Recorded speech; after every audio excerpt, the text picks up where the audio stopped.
फिर आगे बोला, कृष्ण भगवान ने बोला, जड़ चेतन सब मैं ही तो हूं। हे अर्जुन, कहां तक मैं अपनी विभूति का वर्णन करूं। भगवान कृष्ण ने अर्जुन को क्या समझाया, मैं अपनी विभूति का वर्णन कहां तक करूं, जड़ चेतन सब मैं ही बना हूं। तो जब मैं ही बना हूं तो फिर क्या हम किसी की तरफ आकर्षित होंगे। जैसे दृष्टांत पहले भी चला था कि वो राजकुमार जब माँ से अपनी बोला कि माँ, मैं इस लड़की के साथ शादी करना चाहता हूँ, ये जो फोटो में है, घर में उसके लगी थी, बहुत सुंदर थी वो लड़की, दिखने में आ रही थी। तो माँ ने बोला, बेटा ये जो है कुछ साल पहले तुम स्कूल में तुमने लड़की का रोल अदा किया था, ये लड़की तुम खुद बने हो। तो अब बताओ वो राजकुमार के उससे शादी करने के लिए ललायत होगा। जब तक हम दूसरा देखते हैं तभी तक मेरा मन उधर ललायत होता है। जिस दिन हम अपना आप देखने लगेंगे तो मेरे मन में कभी भी अंदर में वासना उत्पन्न नहीं होगी। फिर आगे बोला, दादा भगवान ने कभी गुरुनाम नहीं रखा, सर्व को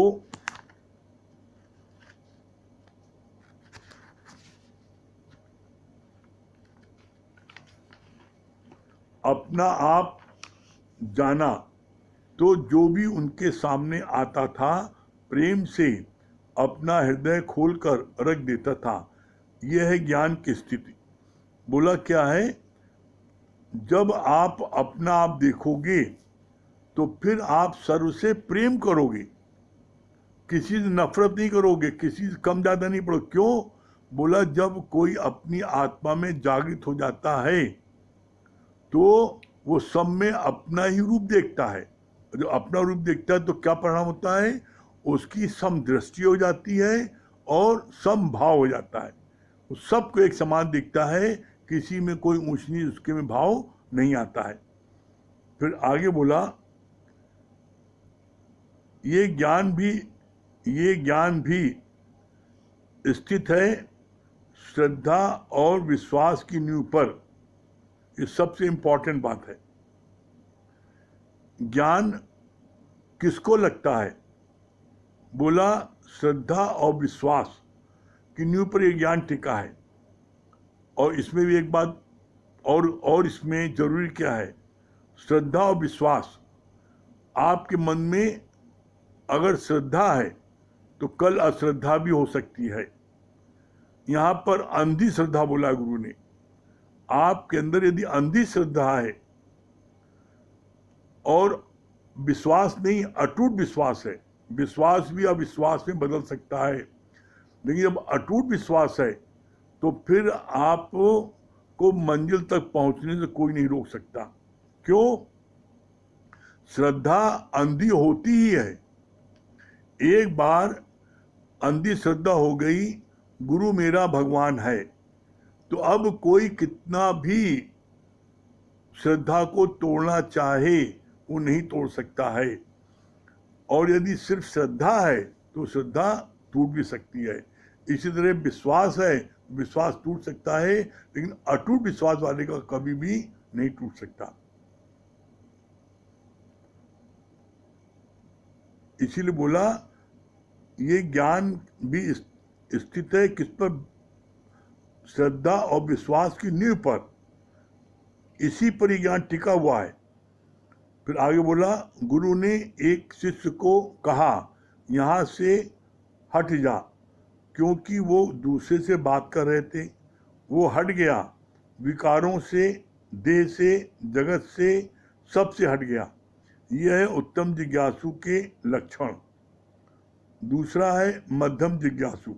मध्यम जिज्ञासु प्रश्नोत्तर करके आगे बढ़ता है, पर कनिष्ठ जिज्ञासु बहस ही करता रहता है, बुद्धि और मन चलाता ही रहता है, बुद्धि और मन चलाता ही रहता है अंत तक।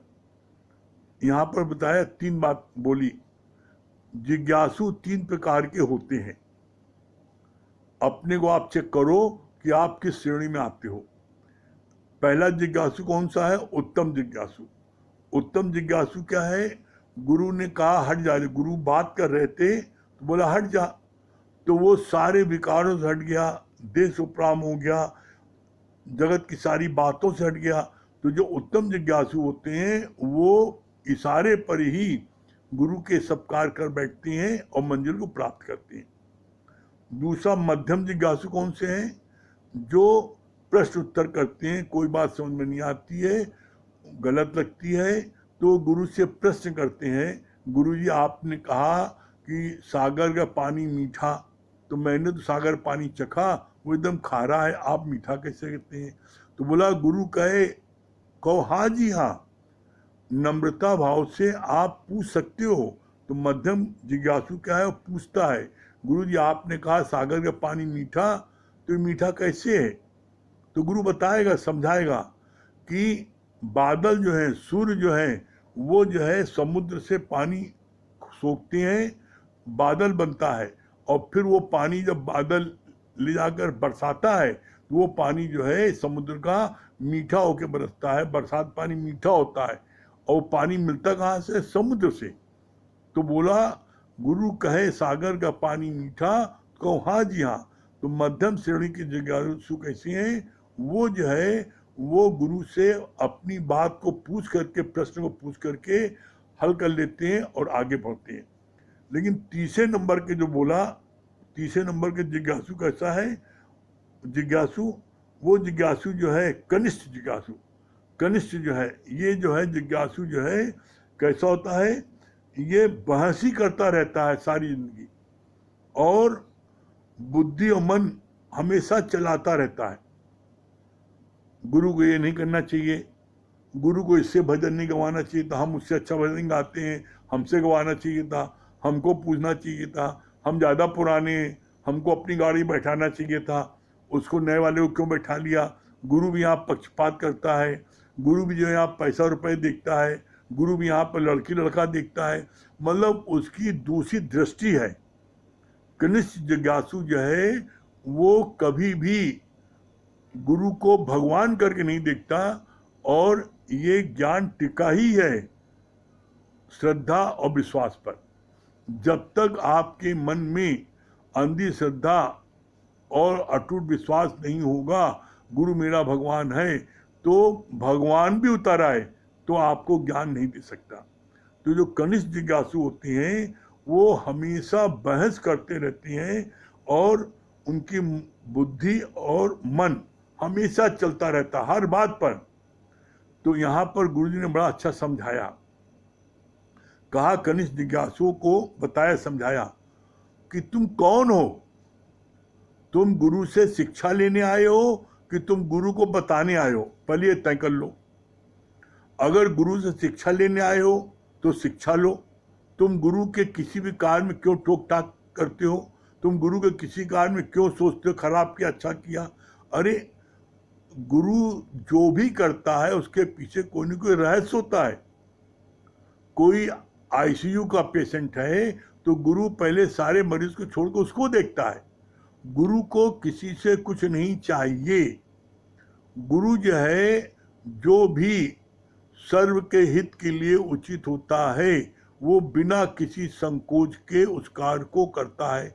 अभी चूंकि तुम उस ऊंचाई तक नहीं पहुंचे हो इसलिए तुम्हें हर कार्य में गुरु के दोष नजर आता है। तो बोला दोष दृष्टि वाला कभी भी वो मंजिल को प्राप्त नहीं कर सकता और कभी वो मुक्त नहीं पा सकता। क्यों? दोष दृष्टि वाला जो है वो हमेशा दोष देखता है। तो भगवान ने इसके लिए बहुत उसको समझाया, बड़ी करुणा हुई भगवान को ही। भगवान ने कहा कि तेरा की अगर तुम्हारे मन में मान लो आता है गुरु ने गलत किया तो गुरु ने उसके लिए भी कह दिया है कि गुरु की करनी गुरु भरेगा और चेले की करनी चेला भरेगा। तू क्यों भय उदास? तुम उदास क्यों होते हो? तुम गुरु के कर्म में क्यों जा रहे हो? अरे तुम काजी मुल्ला हो। गुरु ने जिसको भी सत्संग के लिए बैठाया है तो गुरु ने उसकी सारी परीक्षा ले ली है और गुरु को सारी परीक्षा दे के बैठा है। तुम अपना क्यों दिमाग खराब कर रहे हो, अपना क्यों जीवन खराब कर रहे हो? अरे जो शक्ति तुम्हारी बाहर की तरफ है उसको अंदर की तरफ जोड़ो। है इंद्रियों की शक्तियां बाहर की ओर, जो बाहर से तोड़कर अंदर से जोड़ो। अपने अंदर झांको कि अभी मेरे में क्या कमी है। अपनी कमी को दूर करोगे तो तुम्हारा उद्धार होगा। तुम गुरु की कमी को मत देखो, क्योंकि गुरु जो है सारी परीक्षा अपने गुरु को दे के आया है। उसकी परीक्षा तुम ले रहे हो। तुम यहाँ पर शिक्षा देने आए हो कि शिक्षा लेने आए हो, पहले ये तय कर लो। और अगर शिक्षा देने आए हो तो अपने घर बैठो। शिक्षा देने आए हो तो फिर जो है तुम गुरु के मानते हो। गुरु ने क्या कहा है कि तुम हमको गुरु मानो, हमें भगवान मानो। अर्जुन ने भी पहले कृष्ण को गुरु नहीं माना था। अर्जुन ये जानता था कि ये भगवान हैं, गुरु नहीं मानता था।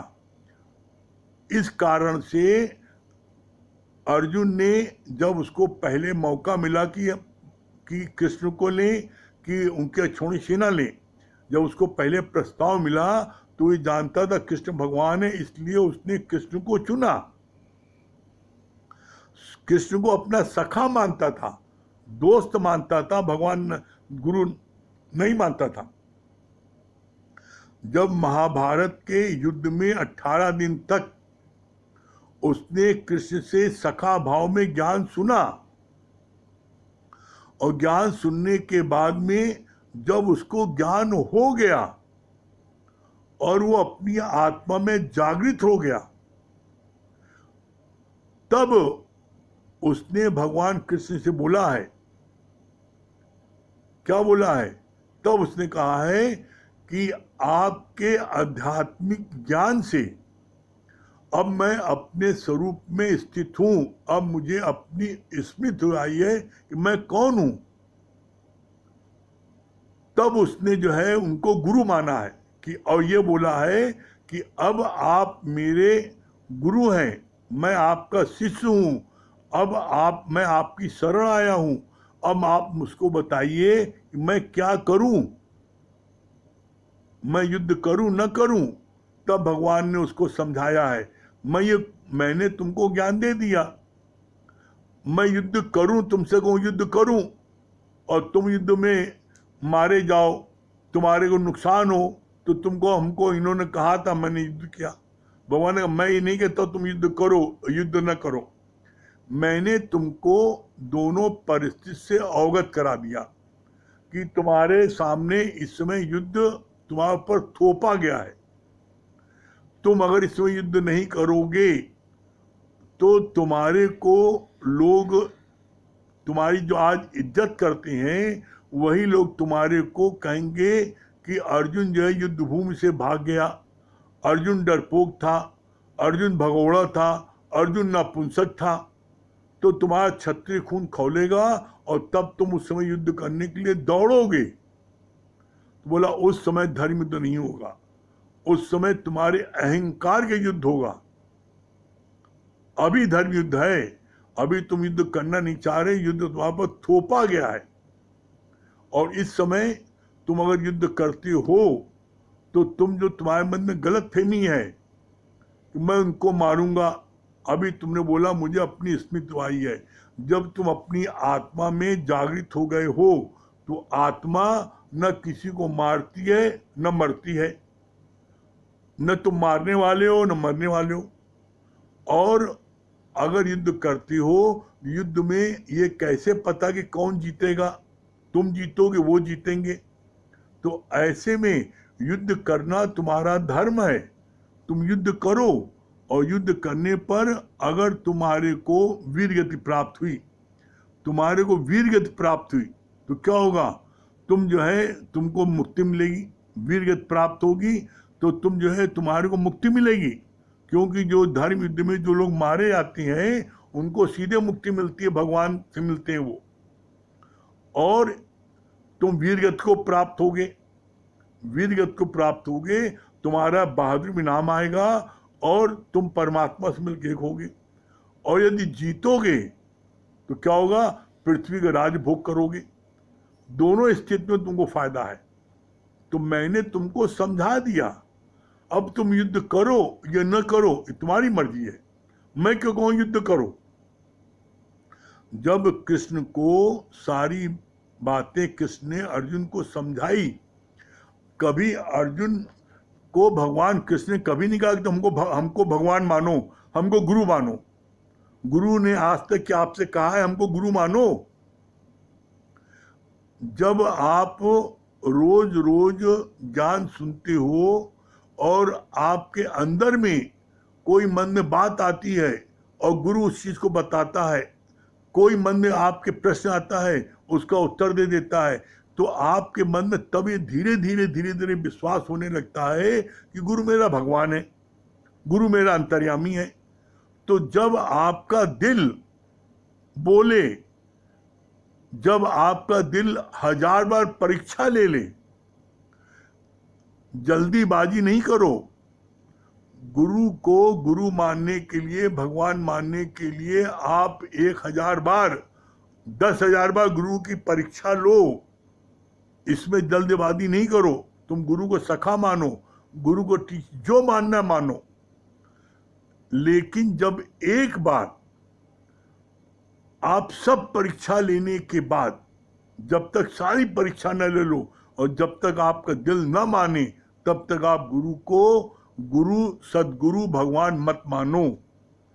हाँ, एक बात जरूर है, जब आप सारी परीक्षा ले लो, सब तरफ से, दिन में रात में, हर तरह से जांच लो, परख लो, और जब तुम्हारा दिल इस बात को अच्छे से बोले कि नहीं मेरा सदगुरु मेरा भगवान है, तब उसके बाद पीछे मुड़ के मत देखो। क्यों कि जब तुम एक बार गुरु को भगवान मान लेते हो सारी परीक्षा लेने के बाद, तब गुरु तुम्हारे को ट्रांसफॉर्म करने लगता है। जब गुरु तुम्हारे को, पहले जब दो चीज गुरु करता है, फर्स्ट गुरु अट्रैक्ट, सेकंड गुरु इंस्पायर, तुम्हारे को खूब प्रोत्साहन देता है। और गुरु देखता है जब तक ये हमको भगवान नहीं मानता, जब तक हमको गुरु नहीं मानता, तब तक वो तुम्हारे को ट्रांसफॉर्म नहीं करता। ट्रांसफॉर्म करने का मतलब क्या है? कटाई छटाई, बगीचे की कटाई छटाई। जब वो तुम्हारी कटाई छटाई करता है, तब तुम्हारे मन में आता, अरे ये क्या, इतना डांट रहे हैं, इतना लोगों के सामने हमको ऐसी बात बोल रहे हैं, हमको ऐसा कह रहे हैं। तो जब वो तुम्हारे मन में क्या है, मनु राम जो है पंडित बन करके तब तुमको गुरु के खिलाफ भड़काता है और तुम गुरु से दूर हो जाते हो। तो यहां पर तब तक गुरु मत मानो, तब तक गुरु को भगवान मत मानो, जब तक तुम्हारे अंदर में 20 विश्वास न हो जाए। और जब 20 से विश्वास हो जाए, हाँ गुरु मेरा सदगुरु है, मेरा भगवान है, तब उसके बाद में आप जो है फिर पीछे मुड़ के मत देखो। और तब उसके बाद में आपके मन में क्या होना चाहिए? अंधी श्रद्धा, अटूट विश्वास और अथाह प्रेम। गुरु जो कहे आप तत्क्षण उसको करते जाओ, कभी अपनी मन बुद्धि न चलाओ। अगर मन बुद्धि चलाओगे, गुरु जी ने ऐसा क्यों कहा, तो बोला तब क्या होगा, परिणाम क्या होगा? मन बुद्धि कर दो अर्पण, ज्ञान तभी पाओगे। और मन बुद्धि चलाओगे तो गुरु से दूर जाओगे। आप देख लो, अगर आपको मंजिल न मिले,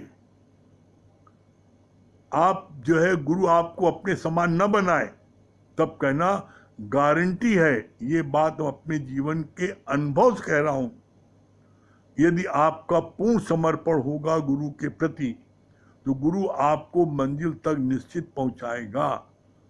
करके देखो, और न पहुंचो आप मंजिल पे तब कहना। हाँ नीलू जी। हरिओम गुरुजी। हाँ हरिओम, हरिओम नीलू जी, क्या बता रही हैं? गुरुजी सबसे पहले तो हमें फील हो रहा है कि बस हम आपको देखते रहे, सुनते रहे। सच में एक एक बारी की अच्छी लग रही है कि मनु रानी बहुत दुष्ट है, तरह तरह के चाल चलती है, लेकिन माई माता के तालमेल मन में बहुत खुराफात होता है, लेकिन my master is always right. बहुत अच्छा लगा कि आपने बताया कि एक माँ की अपने बच्चे को जब दूध पिलाने की तड़पन हुई, तो वो पूछ कर मान कर वो पहुंच गई वहां तक। और फिर प्रातः जब राजा फिर दूसरे दिन लेने आई, तो राजा ने कहा तुम कैसे अब करके दिखाओ, कि मैं नहीं कर सकती। तो गुरु के प्रति ऐसी ही तड़पन जब होती है तो ऑटोमेटिक हम वहां पहुंच जाते हैं। तो बस यही प्रार्थना है कि ये तड़पन दिन पर दिन बढ़ती जाए और बढ़े। बहुत अच्छा लगता है कि अब बहुत अच्छा लगा कि जब इस कार्य में अगर हाथ पैर भी टूट जाए तो भी शुक्राना मानो। जान तो नहीं गया, जान भी चली जाए तो भी शुक्राना मानो, चलो गुरु के कार्य में शहीद हो गए।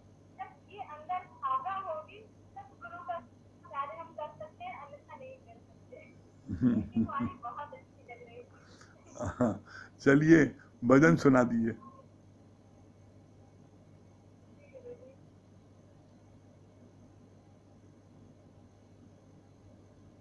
मुझे तूने सच्चे गुरु सब कुछ दिया है, तेरा शुक्रिया है, तेरा शुक्रिया है। मुझे तूने सच्चे गुरु सब कुछ दिया है, तेरा शुक्रिया है, तेरा शुक्रिया है। भी दिया है, अच्छा दिया है, तेरा शुक्रिया है, तेरा शुक्रिया है। न मिलती अगर मुझको ये करुणा तेरी, दुनिया में क्या थी औकात मेरी। न मिलती अगर मुझको ये करुणा तेरी, दुनिया में क्या थी औकात मेरी। तुम्ही ने तो जीने के काबिल किया है, तेरा शुक्रिया है, तेरा शुक्रिया है। मुझे तूने सच्चे गुरु सब कुछ दिया है, तेरा शुक्रिया है, तेरा शुक्रिया है। तू ही है मालिक मेरी जिंदगी का, सहारा है मुझको तेरी बंदगी का। तू ही है मालिक मेरी जिंदगी का, सहारा है मालिक मेरी बंदगी का। जो कुछ लिया है, जो कुछ दिया है, तूने ही दिया है, तेरा शुक्रिया है, तेरा शुक्रिया है। शर्मा तूने मुझे सच्चे गुरु सब कुछ दिया है, तेरा शुक्रिया है, तेरा शुक्रिया है। मिला है खजाना दौलत तुम्हारी, जीवन भैया खिली है अब हमारी।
हरिओम।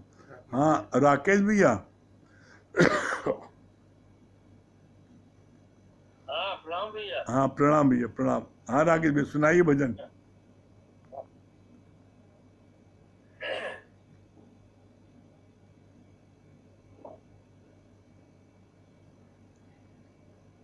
दाता तेरे सुमिरन का वरदान जो मिल जाए, दाता तेरे सुमिरन का वरदान जो मिल जाए, मुरझाई कली दिल की, मुरझाई कली दिल की, एक आन में खिल जाए, दाता तेरे सुमिरन का, दाता तेरे सुमिरन का। ये सुनते हैं तेरी रहमत, दिन रात बरसती है, सुनते हैं तेरी रहमत, दिन रात बरसती है, एक बूंद जो मिल जाए, एक बूंद जो मिल जाए, तकदीर बदल जाए, दाता तेरे सुमिरन का वरदान जो मिल जाए, दाता तेरे सुमिरन का। ये मन बड़ा चंचल है, चिंतन में नहीं लगता, ये मन बड़ा चंचल है, चिंतन में नहीं लगता, जितना इतम जाऊं, जितना इतम जाऊं, उतना ही मचल जाए, दाता तेरे सुमिरन का वरदान जो मिल जाए, मुरझाई कली दिल की, मुरझाई कली दिल की, एक आन में खिल जाए, दाता तेरे सुमिरन का, दाता तेरे सुमिरन का। हे मानव तू दिल से प्रभु नाम का सुमिरन कर, हे मानव तू दिल से प्रभु नाम का सुमिरन कर, दोषों भर जीवन का, दोषों भर जीवन का, कांटा जो निकल जाए,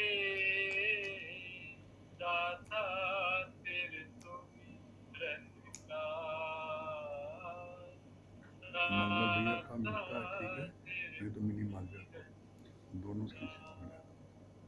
हे भक्ति के फूलों से दामन तो मेरे भर दो, हे भक्ति के फूलों से दामन को मेरे भर दो,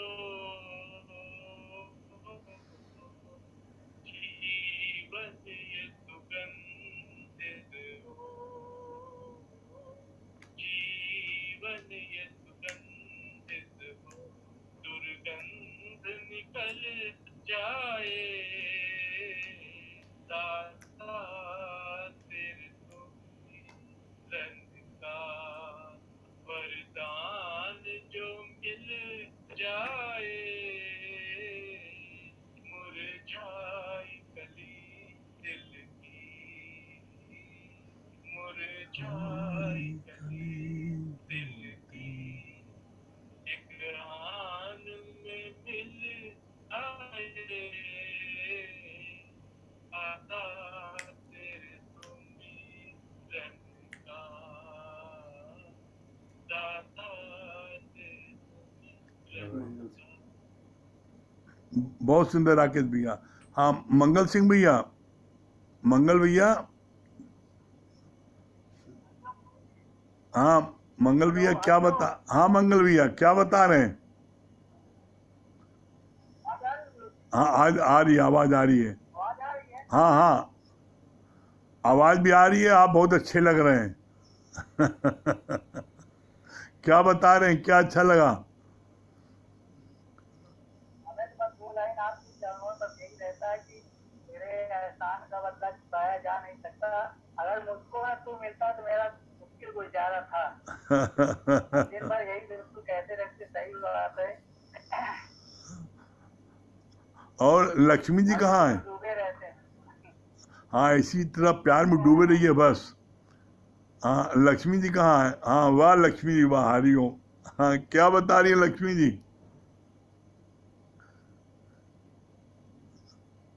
अच्छा ही हमको एक और बताना है, माँ जाने वाला लड़का कि नाल नाच कर जा सकते हैं, वैसे ही पुरुष ब्राह्मण हो नाल क्या चाहे जो कि नॉर्मल सब नाक फाल के जाना चाहिए, हाँ काम छोड़ देना चाहिए। हाँ वेरी गुड, बहुत बढ़िया, अति सुंदर। चलिए ओम का जाप कर लें। सही है पिता।